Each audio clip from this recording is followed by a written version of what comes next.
عليكم ورحمة الله وبركاته. أهلا بيكم من قناتي، فيديو جديد وحلقة جديدة. بس قبل ما أبدأ أي حاجة أقول ألا بذكر الله تطمئن القلوب.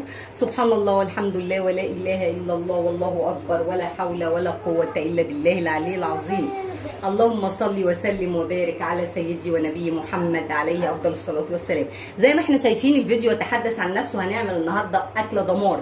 هنعمل طاجن كوارع، وهنعمل طواجن لحمة راس، وهنعمل فشة بالفلفل والثوم، وهنعمل كرشة بالحمص، وده الحمص أنا غسلاه ونقعاه، وهنعمل ده الهنك أو الممبار الضاني. طبعا احنا شايفين عامل ازاي، يعني ربنا معانا بقى واحنا بنحشيه. بس هي فكرة سهلة وبسيطة خالص. بنجيب القمع ونلبس فيها الممبرايه كده وبنبتدي نحشي، ومع بعض هنشوف الخطوات مع بعض بقى على البوتاجاز عشان نشوف تكمله الخطوات. خليكم معايا مع بعض على البوتاجاز علشان انا بعمل مرحله غسيل للحاجات دي. الاول بحطها في ميه مغليه، وبعدين ادلق الميه دي واحطها في ميه نظيفه. بحط في كل معلقه قرفه، في كل حله كده معلقه قرفه. هنا هنعمل الكوارع، وهنا هنعمل لحمه الراس، وهنا هنعمل الفشه. المعلقه دي للزفاره. ننزل بلحمه الراس طبعا والزور وحته اللسان. طبعا اللسان انا منضفاه قبل كده، دي حاجات الخروف والزور. تمام، سيبها تاخد غلوه، وبعد ما تاخد الغلوه دي هدلق الميه دي خالص.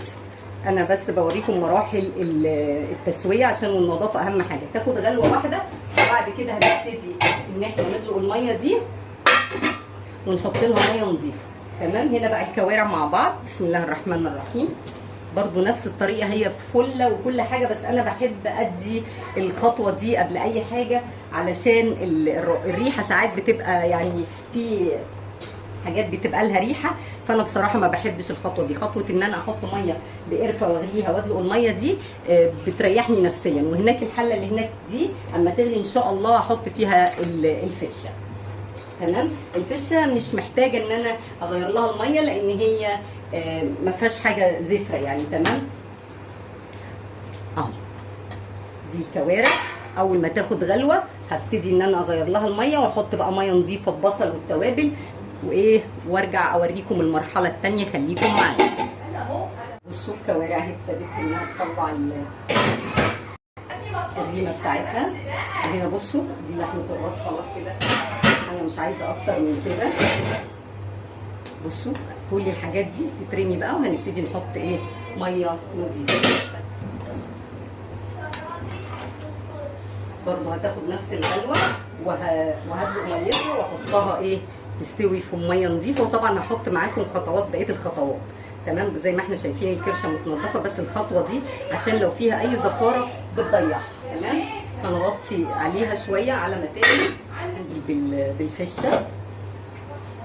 بسم الله.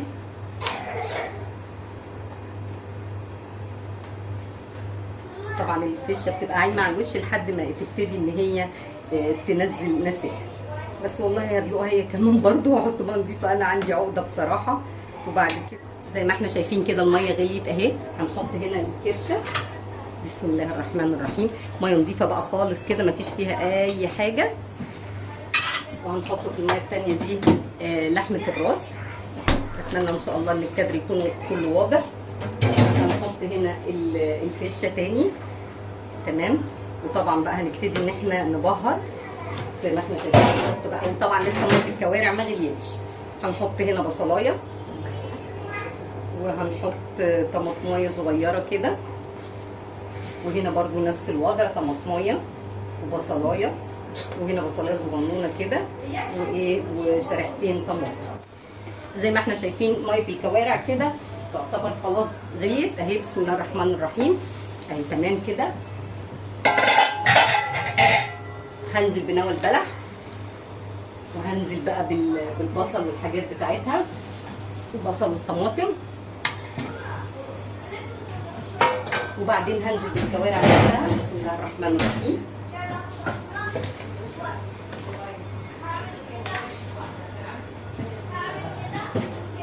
طبعا هسيبها لما خلاص تستوي على الاخر علشان نعملها مع بعض. دلوقتي حبايب قلبي هنعمل مع بعض خلطه الممبار. ده بصل، توابل، فلفل اسود، كزبره، كمون، شطه، بابريكا، قرفه، صلصه، ملح، والخضره كزبره وشبت وبقدونس. تمام. وهنزل بالطماطم. بسم الله الرحمن الرحيم.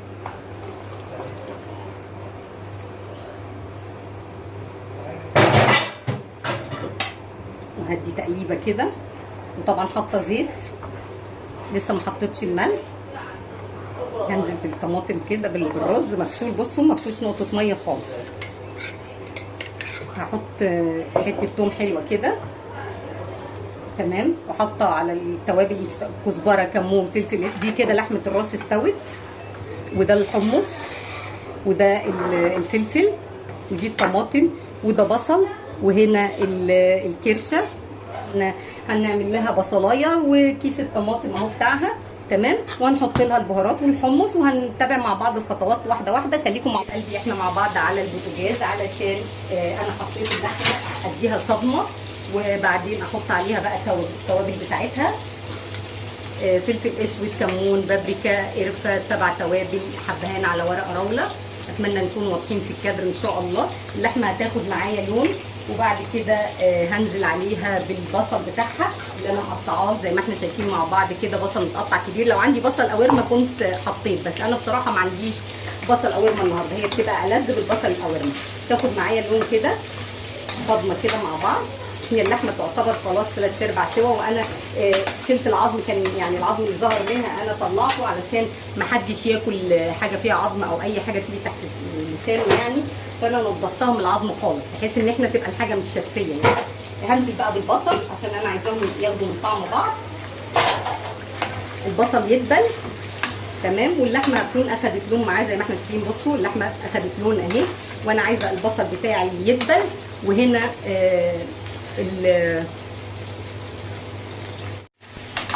طبعا العين الثانيه دي عليها الحاجه بتاعت الكرشه، بصل وثوم، هياخدوا معايا لون. وهنزل عليهم بنفس التوابل اللي انا حطيتها على اللي بتاعت اللحمه برده زيها بالظبط، مفيش اختلاف. بس كل الموضوع ان انا هحط الحمص مع البصل علشان ياخد من السوا شويه وياخد من طعم البصل. طبعا الحمص منقوع ومتصفي ومغسول كويس جدا. عايزه اوريكم الطريقه ان شاء الله تكون سهله وبسيطه معاكم. واهم حاجه واحنا واقفين نذكر الله الا بذكر. هننزل عليها بقى بالتوابل بتاعتها. نسيت اقول لكم ان انا هحط معلقه ثوم صغيره مع التوابل اللي احنا قلناها. هننزل بالتوابل دي كلها كده كويس. تمام. وتقلبي بقى على قد ما يعني ايه لحد ما الريحه بتاعت البهارات بتاعتك دي تطلع. تمام. وطبعا هنا كمان هنزل على البصله بتاعت الكرشه برده بنفس التوابل زي ما اتفقنا. وهنزل هنا بجزء من الفلفل، مش كتير طبعا عشان في اطفال. وهنا برده نفس الموضوع. وهنقلب تقليبه كويسه. وهنزل هنا بالطماطم اللي احنا مفرزينها مع بعض زي ما احنا شايفين. تمام اهو.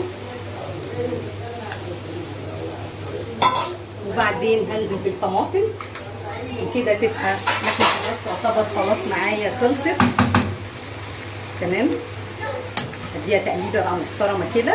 وبعد كده هدخلها في الصينيه وادخلها الفرن يا دوبك تاخد تشميعه زي ما احنا شايفين. بصوا بقى الكوارع عامله ازاي. خلاص كده انا سايباها من ساعه ما بدات خالص معاكم. خلاص كده هي فاضل لها بالظبط ربع ساعه وتستوي. ممكن هتاخد غلوه.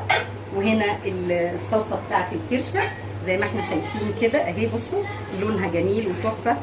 طبعا هنسيب دي تتسبك كويس جدا، وبعدين ننزل عليها بالكرشه. في الوقت ده هيكون الحمص استوى. لما ننزل عليها بالكرشه كمان هياخد من سوى الكرشه. هسيبها دي تستوي. ودي خلاص انا حبايب قلبي انا فضيت في الصينيه. كل اللي باقي ان انا ادخلها الفرن تاخد تشميعه. ممكن تعمليها بقى في طواجن زي دي، بس انا بصراحه الاحجام اللي زي دي كلها اتكسرت، وفي نفس الوقت ما عنديش غير ده طاجن واحد. فبدل ما اعمل طاجن واحد والكل يتفرج، فانا هعملها في الصينيه هي كده. احنا مع بعض اهو. هنعمل بقى الفشه بالفلفل والثوم والكزبره. زي ما احنا شايفين انا قطعتها شرايح صغيره جدا عشان انا عايزه احمرها مع التومه دي. شوفوا يا دوبك التومه بس تاخد تشويحه. وهنزل بالفشه علشان الاثنين يتحمروا مع بعض، عشان التومه ما تبقاش غامقه وهي تبقى فاتحه زي ما احنا شايفين كده. انا عايزه اديها تشويحه لحد ما هي تتحمر، تاخد لون يتحمر، وفي نفس الوقت تاخد من طعم التومه. وفي الاثناء دي هجهز لها بقى ايه شويه فلفل اسود صغيرين مع ملح وايه وكزبره ناشفه. تمام. ولما تتحمر خالص هبتدي ان انا بقى اغرفها في طبق التقديم وارش على وشها شويه بقدونس. الطعم حكايه، عايزه اقول لكم يعني جربوا الطريقه دي هتعجبكم. وهنا زي ما احنا شايفين التسبيكه بتاعت الكرشه. انا طبعا الكرشه بعد ما سلقتها كده خلاص الكرشه تمام، قطعتها قطع صغيره كده زي ما احنا شايفين. بصوا على قد البق على طول. هنزل بيها بقى كده بسم الله الرحمن الرحيم. ان هي مستويه كويس جدا في السليق، وبس انا عايزاها تشرب من الصوص اللي انا عاملاه لها ده. وبعد كده هنقدم مع بعض الاكل زي ما احنا شايفين كده. الفشه ابتدت تاخد اللون اللي انا عايزاه. هنزل عليها بقى بمعلقه كزبره عشان الريحه تبقى ايه، مش عايزه اقول لكم يعني ريحتها مع الثوم بتبقى فظيعه زي ما احنا شايفين. وهوريكم كمان ان الكرشه خلاص استوت، بس انا ايه حبيت اوريكم التركايه دي لان بجد جربوها. يعني في المصامت بتتعمل بنفس الطريقه كده، بس طبعا البيت كفايه النظافه اللي احنا شايفين بقى الفشه ابتدت تاخد لون ازاي. هسيبها لحد ما كلها تتحمر بالوضع ده. تمام. ما تبقاش كتير عشان بتنشف. يعني مش هنسيبها كتير قوي، لا بس هتاخد اللون. يعني انا عايزاها اللون هيغير. تمام. هنبص بقى هنا على الفشه الكرشه ولا ايه، واضحه معانا. بصوا لازم تبقى كده ما تبقاش صيصه، ولونها جميل ازاي. والحمص خلاص استوى. انا بعتذر عن الدوشه بتاعت الاحفاد بره. كده لحمه الراس كده لحمه الراس طلعت من الفرن وحطيت عليها شويه بقدونس، وهنا عملت فرشه بقدونس. وهنزل بقى بالفشه الفظيعه بتاعتنا دي. للاسف ريحتها ريحه الاسد بنتي بتقولي الاسد. ودي لحمه الراس. هنغرف مع بعض الكرشه، وبعد كده نشوف رجل القناه. هنكمل مع بعض طاجن الكوارع. خليكم معانا مع بعض بقى طاجن الكوارع. زي ما احنا شايفين كده. دي معلقه سمنه بلدي محترمه هنزل عليها بمعلقه ثوم. ودي كوارع اهي حبيبه بتطلعها من الشوربه. يا رب تكون واضحه. كزبره مكون رئيسي، كزبره ناشفه، حبهان على ورق روله، بابريكا، قرفه، جنزبيل، معلقه كمون صغيره، 7 بهارات، فلفل اسود. تمام. لما التومه تصفر هبتدي ان انا انزل عليها كمان نسيت اقول لكم الفلفل فيها بقى بالبهارات دي عشان الريحه بتاعتها تطلع. تمام اهي. وهنزل عليها بالفلفل. وهنا بقى الطماطم. اهم حاجه الطماطم مش عايزاها بوريه عصير خفيف، لا انا عايزاها كده معموله في الكبه علشان يبقى فيها قطع. هنزل بيها كده بسم الله الرحمن الرحيم. زي ما انتم شايفين القوام بتاعها اهو. بصوا قوامها عامل ازاي. يا دوبك غلوه واحده يعني.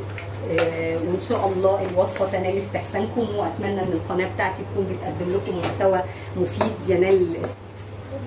دلوقتي احنا حطينا الكوارع اهي في الطاجن، وهنزل عليها بالصلصه بتاعتها كلها كده زي ما انتم شايفين. القوام مش متسبك قوي ولا خفيف قوي، يا دوب القوام متوسط. هتاخد غلوه هنا كده، وبعدين هدخلها الفرن. على فكره احنا خلينا الكوارع وهرجع لكم بقى. خليكم معايا. حط لك يلا.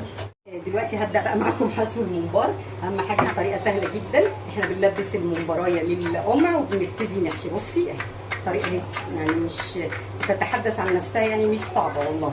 انا عماله بهزر انا وحبيبه بقول لها دي طبعا هو ده، بس مشكلته انه بياخد وقت. بس زي ما انت شايفه كده بصي اهو. مش هناخد اكتر من كده. ممكن الممبار بالطريقه دي كلها وارجع لكم تاني. بس قبل ما ارجع لكم عايزه اوريكم منظر الشوربه. دي شوربه لحمه الراس، ودي شوربه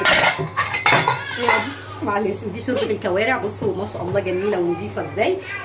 هنغرف طبعا على الاكل مع بعض. الكوارع مش باينه. دي شوربه الكوارع اهي، ودي شوربه لحمه الراس. طبعا دي نتيجه خطوات التنظيف اللي احنا عملناها مع بعض. هخلص حشو الممبار وارجع لكم تاني. خليكم معايا. انا حشيت واحده اهي، وزي ما احنا شايفين اهم حاجه انها تبقى بصوا مفرغه مع بعض معانا كده مبططه علشان لما تحطيها. وطبعا ممكن هنقصها. هوريكم بقى ازاي بنلبس الممبرايه بصي بتكركشي كده، بتكشكشي كده، وبتبتدي تجيبي عند راس القمع كده اهي. بسم الله الرحمن الرحيم. هي يعني ثقيله شويه الحركه، بس يعني ايه تركزي. بسم الله الرحمن الرحيم اهي زي ما احنا شايفين كده. اهم حاجه اهي بصي، وتطلعي بالهنك كده اهو. هو بيتحرك اصلا؟ بيتحرك اهو. مش واخده بالك انت؟ ايوه بصي اهو كشكشه اهي، خدتي بالك؟ وتفضلي تدككي فيه كده لحد ما تخلص معاكي خالص اهي. شايفه؟ انا حبيت اوريكي الخطوه عشان يعني تبقى سهله معاكي. نتعلم ايه بقى من الدرس بتاع النهارده ده، ان احنا ناكل ممبار عادي. ايوه مالناش دعوه بممبار الخروف. لا بقى يعني الخروف ده احنا نرمي الحاجات دي ما ينفعش. اهو زي ما انت شايفه كده اهو اهي بس كده. وهحشي بنفس الطريقه اللي انا حشيت بيها قبل كده. انا بس حبيت اوريكم الخطوات. هكمل انا بقى الكميه كلها وارجع لكم تاني، انتظروني. زي ما احنا شايفين كده حبايبي الكوارع بتغلي خلاص كده. انا هدخلها الفرن تحت الشوايه تتشمع وكده تبقى الكوارع خلصت معايا. خليكم معايا. السلام عليكم. السلام عليكم. خلصت المهمه بسلام.